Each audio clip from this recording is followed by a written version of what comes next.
आज मैं आपको यूजीसी नेट का जो फर्स्ट पेपर है, ठीक है, जो कि दिसंबर 2019 में आपके क्वेश्चन पेपर आया था, वे क्वेश्चन मैं सॉल्व कराऊंगा। ये इसमें जो आपके बहुविकल्प क्वेश्चन है और वह क्वेश्चन जो थे वो 15 क्वेश्चन थे, ठीक है।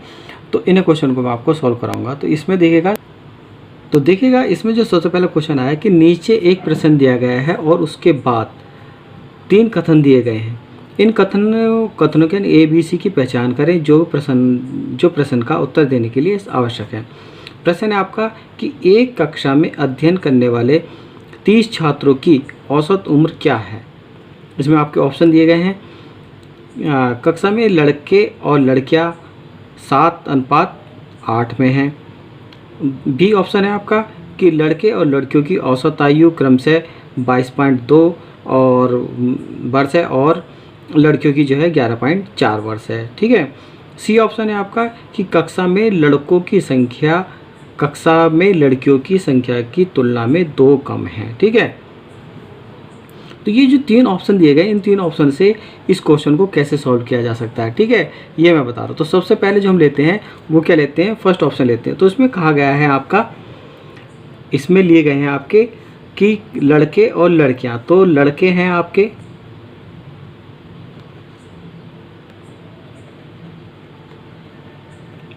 लड़के, ठीक है। लड़के और लड़कियों का जो अनुपात लिया है, यानी कि ठीक है, वो लड़के और लड़कियों का जो अनुपात लिया गया है वो लिया गया है 7:8 लिया गया है, ठीक है। और अगर हम इस अनुपात को प्लस कर देते हैं तो हमारा कितना आ जाता है, 15 आ जाता है, ठीक है। अब हम क्या करते हैं, इस अनुपात से इन 30 जो छात्र हैं वो हम निकाल लेते हैं कि लड़के कितना है और लड़कियां कितनी है। तो सबसे पहले हम लड़के निकाल रहे हैं। लड़कों का अनुपात क्या है, 7 अपॉन में कितना आ जाएगा, 15 योग आ जाता है और मल्टीप्लाई कुल छात्रों की संख्या कितनी है, 30 है, तो 30 है। अब 30 से अगर हम इसे काटेंगे तो कितने बार को चला जाएगा हमारा, 2 बार करें, 15 दूनी 30 और अब इस दोनों की मल्टीप्लाई कर लेंगे तो 7 दूनी 14, तो 14 तो हमारे क्या आ गए, आपके लड़के आ गए। ऐसे ही हम लड़कियां निकाल लेंगे, ठीक है। और लड़कियों का जो औसत था, वो अनुपात था, वो 8 था, तो 8/15 मल्टीप्लाई 30। आप इसे भी डिवाइड मतलब करेंगे तो आप कितनी बार डिवाइड हो जाएगा, 2 बार। अब इसे मल्टीप्लाई करेंगे तो 8 दूनी 16, तो 16 हमारी क्या हो जाएंगी,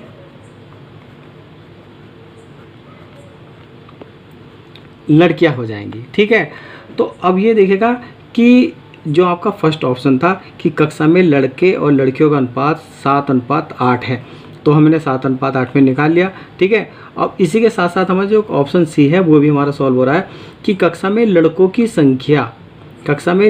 संख्या की तुलना में 2 कम है। देखो लड़कों की संख्या 2 कम है क्योंकि लड़कियां जो आपकी 16 हैं और लड़के आपके 14 हैं, तो 2 हो गए। तो इसका मतलब ए और बी आपका ऑप्शन तो सही हो गया। अब हम जो ऑप्शन जो आपका ए और सी तो आपके ऑप्शन सही हो गया। अब जो आपका बी ऑप्शन देखते हैं कि लड़के और लड़कियों की औसत आयु क्रमशः या 22.2 और 14.4 वर्ष है। तो लड़कों की जो है आयु वो औसत आयु वो 22.2 है और लड़कियों की औसत आयु जो 11.4 है। तो हम इनकी भी लड़कियों की निकाल लेते हैं, ठीक है। तो 30 विद्यार्थी जो है हमारे 30, ठीक है, 30 विद्यार्थी जो है, तो 30 विद्यार्थियों की हम क्या निकाल लेते हैं, औसत आयु निकाल लेते हैं।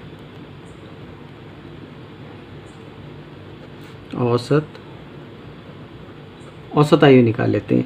अब देखिए कैसे निकालते हैं कि सबसे पहले हमारी क्या लिखते हैं, लड़के लेते हैं और लड़कों की औसत आयु कितनी है हमारी, 22.2 है और लड़कों की कुल संख्या कितनी है, 14 है, ठीक है। प्लस अब हम लड़कियों की औसत आयु लिख देते हैं। लड़कियों की औसत आयु कितनी है आपकी, वो है आपकी 11.4 और लड़कियां कुल कितनी हैं, 16 हैं, ठीक है। और अपॉन में आ जाएगा कुल विद्यार्थियों की संख्या, तो कुल विद्यार्थियों की संख्या कितनी है, 30 है आपकी, ठीक है। अब हम क्या करते हैं, अगर ये इनकी 22.2 की जो 14 से मल्टीप्लाई करते हैं तो हमारा आ जाता है 310.8, ठीक है। और ऐसे ही अब हम क्या 14.4 की अगर 16 से मल्टीप्लाई करते हैं तो हमारा आ जाता है 182.4 और अपॉन में आ जाएगा 30। ठीक है, अब हम क्या करेंगे इन दोनों को प्लस कर लेंगे। अगर हम 310.8 और 182.4 को प्लस करते हैं तो हमारा आ जाता है 493.2 अपॉन में 30। ठीक है, अगर अब हम इस 30 से इसे डिवाइड करेंगे तो हमारा लगभग आ जाता है 16.4 के लगभग आ जाता है। ठीक है, तो इसका मतलब है कि बी से भी हम इस क्वेश्चन को सॉल्व किया जा सकता है। तो इसका मतलब जो हो जाएगा इस क्वेश्चन का आंसर क्या हो जाएगा, वो ए बी सी, यानी कि आपका आंसर जो हो जाएगा डी हो जाएगा, ए बी ए सी, यानी कि तीन ही ऑप्शन इसके सही है। तो इस तरह से ये क्वेश्चन आपका सॉल्व हो जाएगा। नेक्स्ट क्वेश्चन है आपका कि किसी समूह में निम्नलिखित में से किसके कारण समूह के सदस्यों की सृजन क्षमता अवरुद्ध होती है। तो सदस्यों की सृजन क्षमता अवरुद्ध किन कारणों से होती है, इनका आंसर होगा किसी भी कीमत पर आम सहमति बनाए रखने की प्रतिमान, और इस नेक्स्ट आंसर होगा इसका कि किसी व्यक्ति का विचार असत्य होने की दशा में आलोचना। ठीक है, तो इसका आंसर हो जाएगा आपका ए और डी, यानी कि ए और डी आपका आंसर डी आंसर हो जाएगा। नेक्स्ट क्वेश्चन है कि कॉलम फर्स्ट को कॉलम सेकंड में के साथ सम्मिलित कीजिए। तो ये कॉलम फर्स्ट में दिया है सबसे पहले वाचन वैकल्प। तो वाचन वैकल्प क्या होता है, वाचन है कि बोलना यानी कि पढ़ना, तो पढ़ने में जो कठिनाई होती है वो वाचन वैकल्प से सम्मिलित हो जाएगा। ठीक है,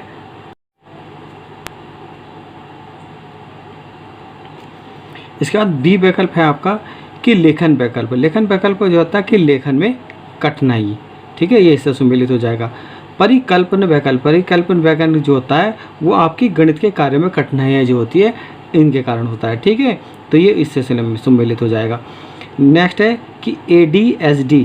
ठीक है, तो ADHD जो होता है वो क्या कहता है, ध्यान केंद्रित करने में कठिनाइयाँ। तो ये डी वाला आपका ये आपका जो फोर्थ है फोर्थ पॉइंट से सम्मिलित हो जाएगा। तो इसका आंसर ये हो जाएगा। तो अभी देख लीजिएगा कौन सा आंसर है इसका, तो इसका आंसर जो बैठेगा आपका वो बी बैठेगा। ठीक है, तो ये आपका आंसर हो जाएगा। नेक्स्ट क्वेश्चन है कि एक विद्यालय में शिक्षक अभिप्रेरक प्रतिभाग की गति को बढ़ावा देने के लिए प्रश्न पहले सत्र को अपनाता है। यह मूल्यांकन किसके रूप में लिया जाएगा। ठीक है, तो शिक्षक द्वारा जो अभिप्रेरक या प्रतिभागी की गति को बढ़ावा देने के लिए प्रश्न पहेली या अनौपचारिक परीक्षण या गृह कार्य या पढ़ाते समय पूछे गए प्रश्न, ये सभी जो आते हैं वो आपके निर्माणात्मक मूल्यांकन में आते हैं। तो इसका आंसर आपका क्या हो जाएगा, निर्माणात्मक मूल्यांकन हो जाएगा। नेक्स्ट क्वेश्चन है आपका कि विद्यार्थी का अकादमिक निष्पादन किससे निर्धारित होता है। ठीक है, तो विद्यार्थी का जो अकादमिक निष्पादन होता है वो प्रज्ञा और अभिप्रेरणा से होता है। तो इसका आंसर ए और बी, यानी कि आंसर आपका ए हो जाएगा। नेक्स्ट क्वेश्चन है कि आधारित सिद्धांत में शोधकर्ता सैद्धांतिक संप्राप्ति होने तक सैद्धांतिक प्रतिचयन के प्रयोग द्वारा डाटा संग्रहण करते हैं। इस प्रक्रिया को निम्नलिखित क्रम में दर्शाया जा सकता है। तो इसमें आपका जो क्रम होगा ये होगा डी। सबसे पहले सामान्य शोध प्रश्न होंगे, फिर सैद्धांतिक प्रतिदर्श होगा, फिर डाटा संग्रह होगा, फिर डाटा विश्लेषण होगा, फिर सैद्धांतिक संप्राप्ति हो जाएगा। ठीक है, तो इसका आंसर आपका क्या हो जाएगा, डी हो जाएगा। नेक्स्ट क्वेश्चन है कि निर्जातीय शोध में शोधकर्ता द्वारा निम्नलिखित में से कौन से कार्यकलाप किए जाते हैं। ठीक है, तो इसका आंसर आपका हो जाएगा, इसमें आपके जो आंसर होंगे, शोधकर्ता काफ़ी लंबी समावधि तक सामाजिक व्यवस्था को अंगीकार कर लेता है। तो आपका आंसर ये हो जाएगा। ठीक है, और दूसरा हो जाएगा सी कि शोधकर्ता वार्तालाप का श्रवण करता है और वार्तालाप करता है। ठीक है, तो इसके आंसर हो जाएंगे बी और सी, और बी सी आंसर जो आपका डी है। तो इसका आंसर आपका क्या हो जाएगा, डी हो जाएगा। नेक्स्ट क्वेश्चन है कि शोध में नैतिक सिद्धांत के उल्लंघन के लिए उत्तरदायी दो तत्व कौन से हैं। ठीक है, तो शोध में नैतिक सिद्धांत के उल्लंघन के लिए उत्तरदायी जो हैं वो इसके आंसर आपके हो जाएंगे प्रतिभागियों की क्षति, और सेकंड आंसर हो जाएगा बी संसूचित सहमति का अभाव। तो ए और बी आपका ऑप्शन जो है वो डी में है। तो आपका आंसर क्या हो जाएगा, डी हो जाएगा। नेक्स्ट है क्वेश्चन कि निम्नलिखित में से कौन पारंपरिक मूल्यांकन का विकल्प नहीं है। ठीक है, तो पारंपरिक मूल्यांकन का विकल्प जो है वो बहुविकल्प प्रश्न नहीं है। ठीक है, तो इसका आंसर जो आपका हो जाएगा ए हो जाएगा। इसका मतलब कार्य निष्पादन परीक्षण और पोर्टफोलियो और प्रदर्शनी ये आपके पारंपरिक मूल्यांकन के विकल्प हैं। ठीक है, तो क्योंकि बात नहीं की हुई है तो इसका आंसर आपका क्या हो जाएगा, बहुविकल्प प्रश्न हो जाएगा आपका। क्वेश्चन आपका कि परिच्छेद के अनुसार बहुत हाल के वर्षों तक मनोविज्ञान की बहुत ही कम क्या व्यावहारिक उपयोगिता होती थी, क्योंकि मनोविज्ञान जो अकादमिक अध्ययन का विषय हुआ करता था। ठीक है, पहले जो होता था ये मनोविज्ञान जो वो अकादमिक जो हमारे अध्ययन होता है उसका विषय हुआ करता था, और व्यवहारिक कार्यों में मनोविज्ञान की उपयोगिता जो होती थी वो बहुत कम होती थी। तो इसलिए इसका आंसर, क्योंकि बहुत के हाल के वर्षों में पूछा गया है, ठीक है, यानी कि बहुत पहले के वर्षों की बात पूछी गई है, तो इसलिए इसका आंसर आपका क्या हो जाएगा, सी हो जाएगा कि व्यवहारिक उपयोगिता थी। नेक्स्ट है आपका कि व्यक्तिगत विभिन्नता के मिलन के संबंध में एक अध्यापक की भूमिका होनी चाहिए। ठीक है, व्यक्तिगत विभिन्नता के मिलन के संबंध में कहा गया है, तो इसका आंसर आपके होंगे व्यक्ति के दृष्टिकोण, अभिरुचि और योग्यता को जानने का प्रयास।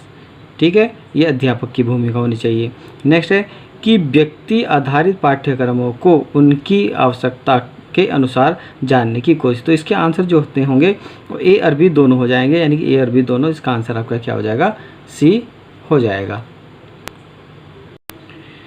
नेक्स्ट क्वेश्चन है कि यदि एक बच्चे की मानसिक उम्र 5 वर्ष तथा वास्तविक उम्र 4 वर्ष है तो उस बच्चे की IQ क्या होगी। ठीक है, तो सबसे पहले हमें क्या होगा कि IQ का जो है हमें जो रूल्स है, सूत्र है, वो जानना चाहिए। तो ठीक है, IQ का रूल्स है हमारा IQ बराबर, ठीक, ये होता है आपका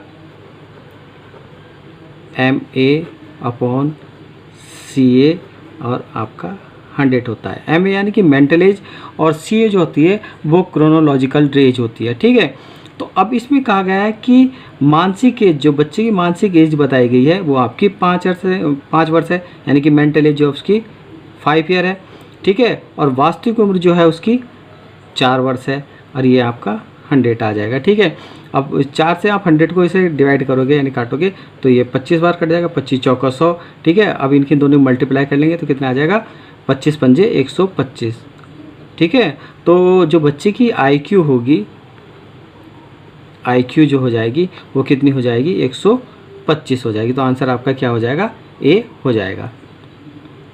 नेक्स्ट क्वेश्चन है कि विद्यालय क्षेत्र में रचनात्मक निर्धारक को जानने के लिए निम्नलिखित में से कौन सा उपागम नहीं है। ठीक है, रचनात्मक निर्धारक को जानने के लिए, तो रचनात्मक मूल्यांकन को जानने के लिए क्या होता है, वो बहुविकल्पीय प्रश्न जो के रचनात्मक निर्धारक के उपागम नहीं होते हैं। तो इसका आंसर बी हो जाएगा। वार्तालाप कौशल, परियोजना कार्य और मौखिक प्रश्न जो होते हैं वो रचनात्मक निर्धारक के उपागम होते हैं। तो बात नहीं की आ रही है, तो इसका आंसर आपका क्या हो जाएगा, बहुविकल्पीय प्रश्न हो जाएगा। ठीक है,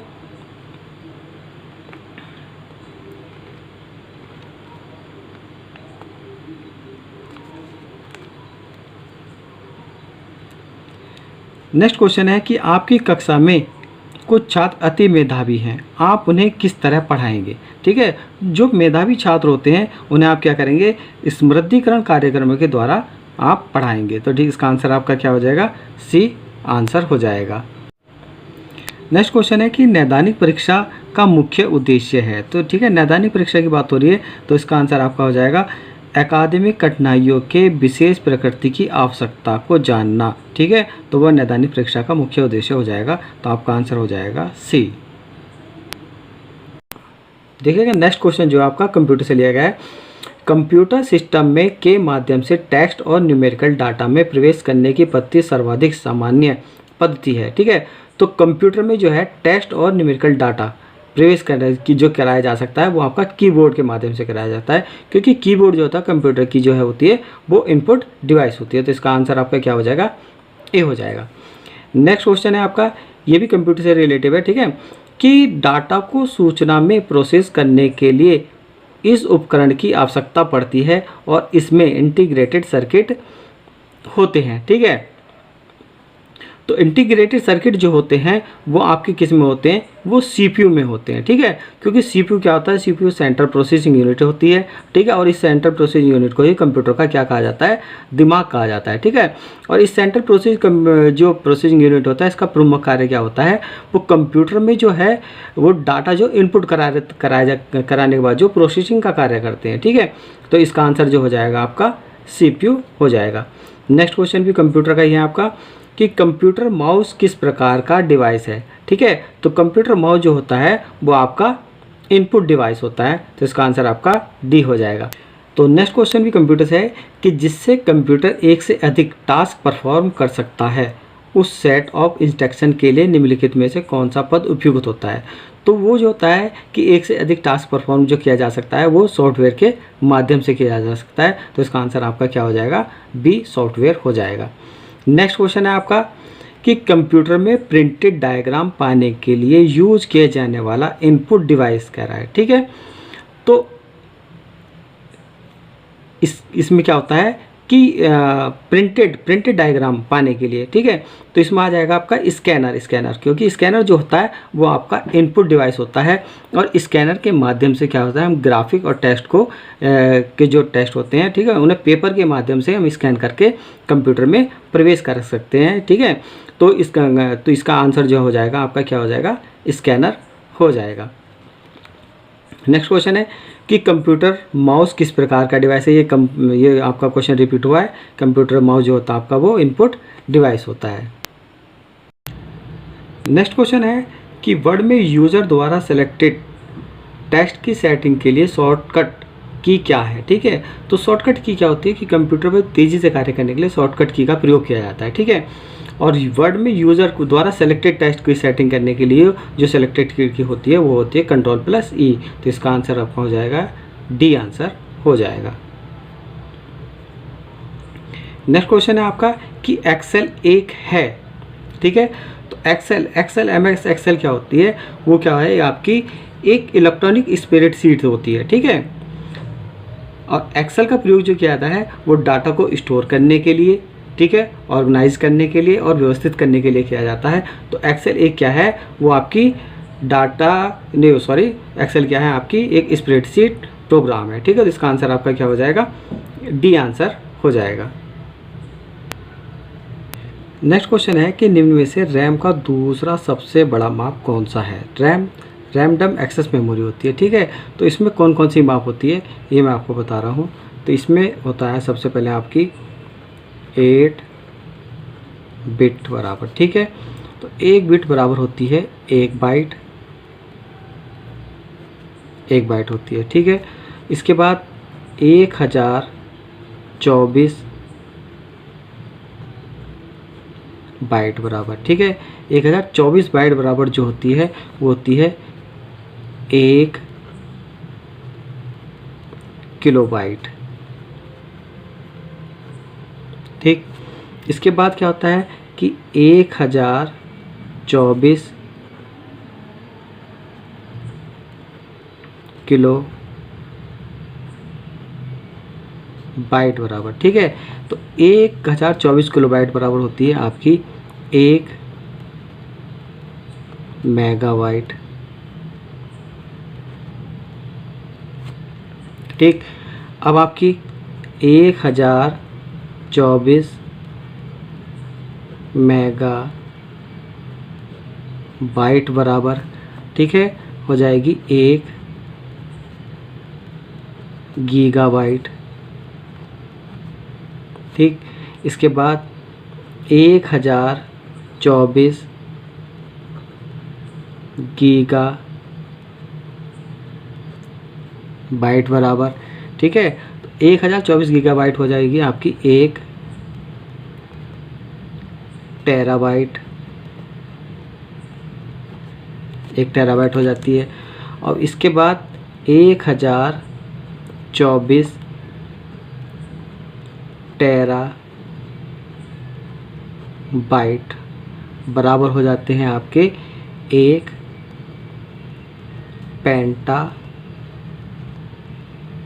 पेंटाबाइट, ठीक है। ये होती है इसमें।